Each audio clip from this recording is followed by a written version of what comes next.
Саламатсыңарбы, менин окуучуларым. 5-класстар үчүн кыргыз тили сабагын баштайбыз. Окутуучу Мусаева Айда Розбековна. Сабагыбыздын темасы фонетика жөнүндө түшүнүк, тыбыштардын бөлүнүшү. Бүгүнкү сабакта фонетика жөнүндө түшүнүгүбүздү бекемдейбиз, үндүү, үнсүз тыбыштарды ажырата алабыз, туура сүйлөөгө калыптанабыз.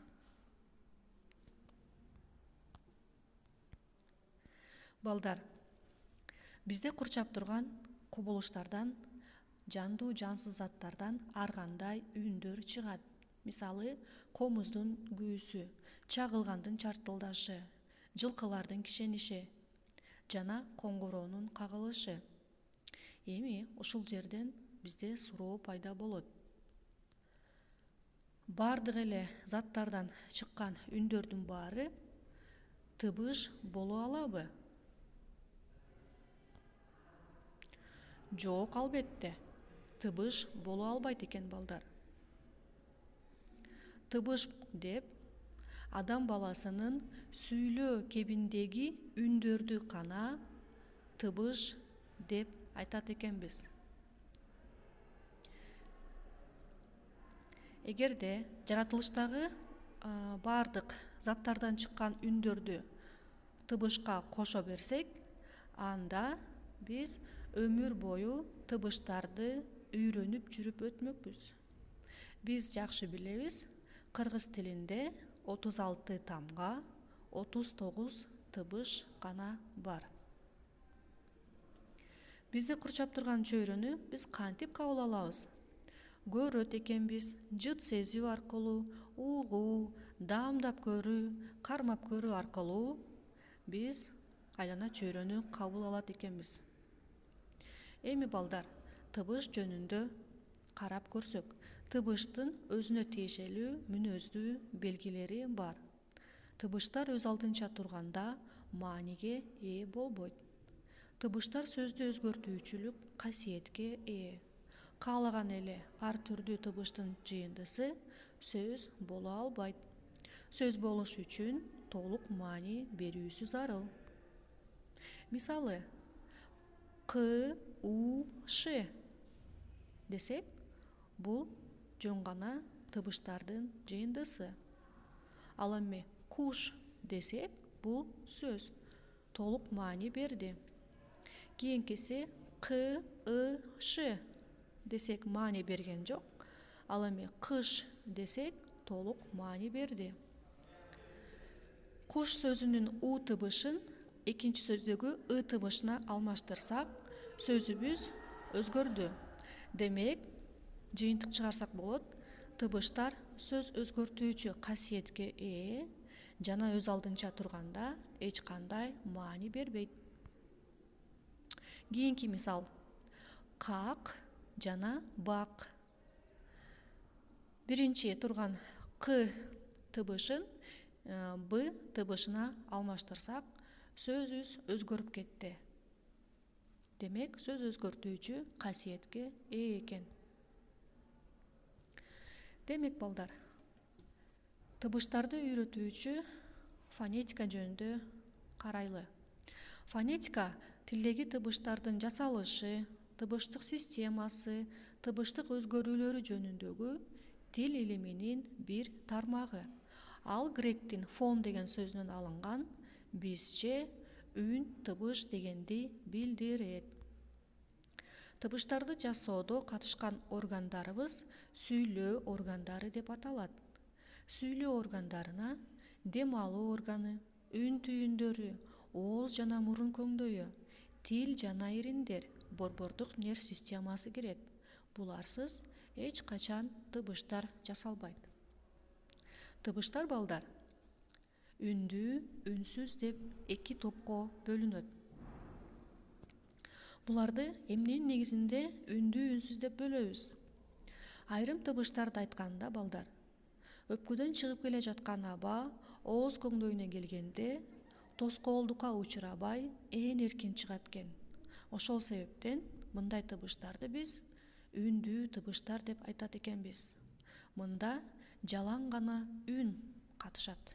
Аларга мисалы А, О, Ö, У, Ü жана башка табыштар кирет. Ал эми үнсүз табыштар.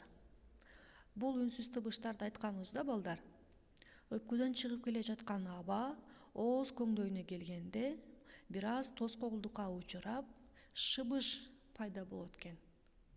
Шыбыш пайда болгон табыштарды биз үнсүз табыштар деп айтат экенбиз. Аларга Б, В, Г, Д, Ж жана башка табыштары кирет. Эми балдар, үндүүлөр өз арадагы ичинен бөлүнөт. Үндүүлөр балдар 4 категория боюнча бөлүнөт. Тактап айтканда, үндүүлөрдү айтканда биздин сүйлөө органдарыбыз, тилибиз, жагыбыз, эринибиз жана үндөрүбүз катышат экен. Булардын активдүү катышуусуна же катышпасына карата биз 4 жол менен үндүүлөрдү бөлөбүз. Биринчи жолу бул тилдин абалына карата. Тилдин абалына карата балдар үндүүлөр жоон жана ичке деп бөлүнөт. Жоон үндүүлөрдү айтканыбызда тил артка карай тартылып, анын түп жак бөлүгү жумшак таңдайды көздөй бир аз көтөрүлөт. Мисалы, А, О, И, У десек, тилибиз бир аз артты көздөй тартылды. Ичке үндүүлөр.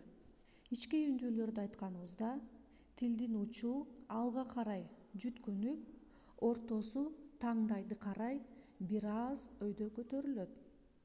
Мисалы, Э, Ö, Ü жана И деп айтып көргөнүбүздө тилибиз артка карай бир аз жүткүндү. Экинчиси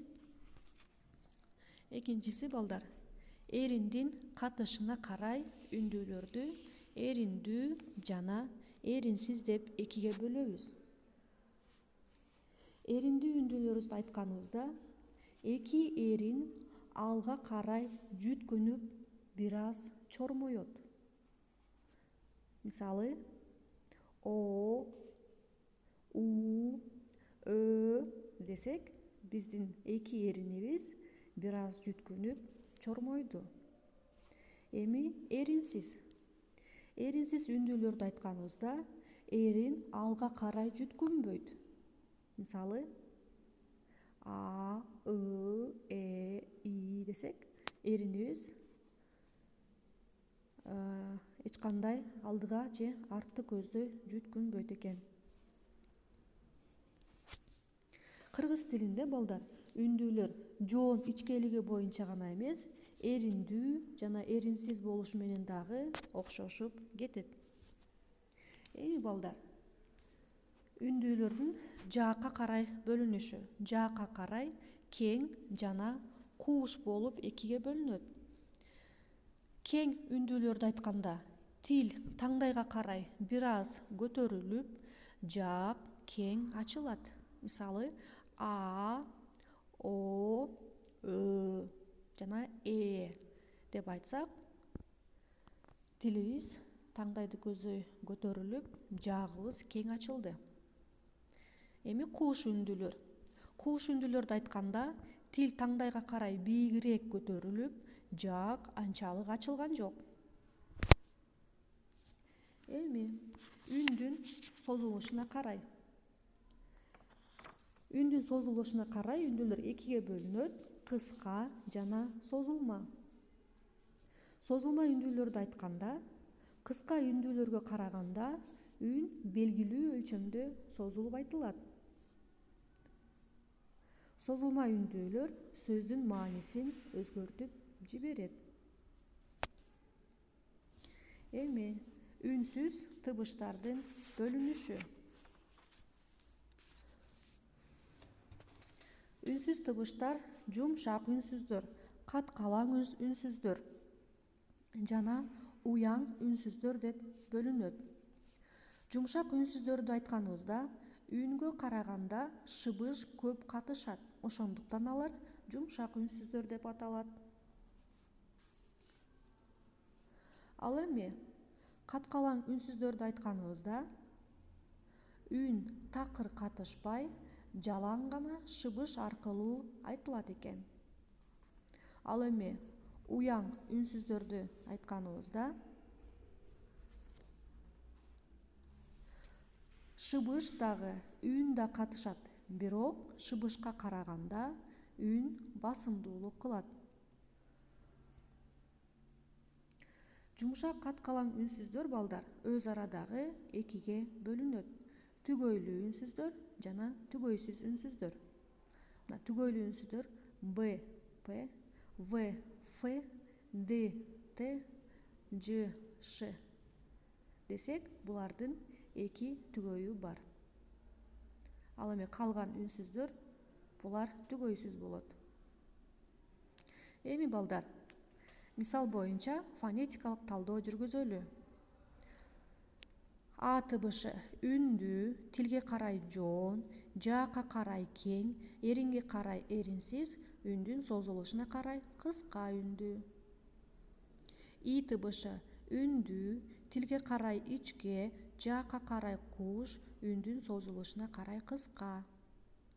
К тыбышы үнсүз, каткалаң, түгөйлүү. Л тыбышы үнсүз, жумшак, уяң, түгөйсүз. Эми балдар, көнүгүүгө көңүл бөлөлү. Силерге марттык, мактоого жана мээримдүүлүк деген сөздөр берилди.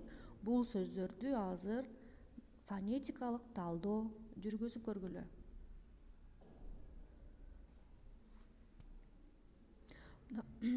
Марттык деген сөздө 7 тамга 7 тыбыш бар экен.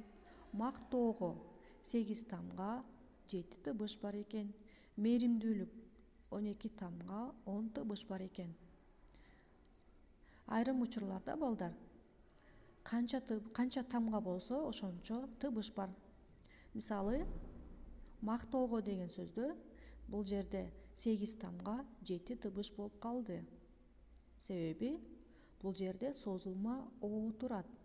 Тамга катары 2 созулма О жазылат, ал эми тыбыш катары бир эле тыбышты билдирет. Мээримдүүлүктө дагы 2 созулма үндүү турат, Э жана Ү. Ошол себептен 2 тыбыш кыскарып калды. Эми балдар, созулма үндүүлөр сөздүн маанисин өзгөртүп жиберет дедик. Мисалы, сат десек, бул базарда ар кандай буюмдарды сат деген мааниде. Ал эми созулма 2А саат десек, убакытты көрсөткөн саатты түшүнөбүз. Бүгүнкү сабакта балдар фонетика жөнүндө түшүнүүбүздү бекемдедик. Үндүү үнсүз тыбыштарды ажырата алдык. Тыбыштарды туура сүйлөөгө үйрөндүк. Үйгө тапшырма. Т жана К тамга менен белгиленген эреже дептериңерди толук тагыла. Бул жерде бир нече каталар берилген. Бул каталарды оңдоп, дептерибизге фонетикалык талдоо жүргүзүп келебиз балдар. Саламатта калгыла балдар.